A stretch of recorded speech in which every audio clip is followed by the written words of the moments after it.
একটা কথা শুধু আমি বলতে চাইছি, এই যে কমেডি বা কৌতুক নিয়ে বারবার যে আমাদের একটা অ্যাটাক হয় না, সেটা এখন থেকে নয়, একদম ইতিহাসগত ভাবেই যদি দেখি, এই কৌতুক বিষয়টা কোনোভাবে একটা ওই কোট অ্যান্ড কোট অশ্লীলতার সঙ্গে এমন এক করে ক্লাব করে দিয়ে আমরা সামাজিকভাবে বা রাজনৈতিকভাবে সেটাকে ব্যাখ্যা করি, যার জন্য এত ঢোক গিলতে হয় যে আমি একজন কৌতুক অভিনেতা বা কৌতুক পারফর্মার হিসেবে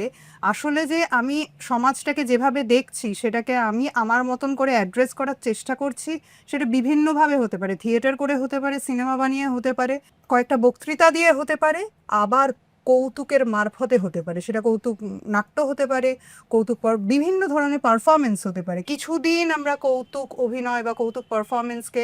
একভাবে গ্রহণ করি, তারপর একটা পুলিশিং শুরু হয়, সেটা ব্রিটিশ আমলেও বারবার এসেছে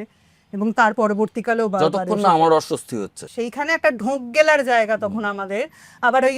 20-30 বছর বাদে বাদে আবার ঢোক গেলা, আচ্ছা আমি ওটা করেছিলাম, ওটা আমি ওভাবে বলতে চাইনি, আমি আসলে এভাবে বলতে চেয়েছিলাম, আবার একটা ব্যাখ্যা করার জায়গায় যেন আমরা চলে আসি। এই মুহূর্তে আমার ওই কৌতুক পারফরমেন্স নিয়ে কোথাও একটা অবজারভেশন যে আবার আরেকটা পুলিশিং হয়েছে, যে কৌতুক পারফরমেন্স এবং অশ্লীলতা এবং নীতিবিরুদ্ধ কিছু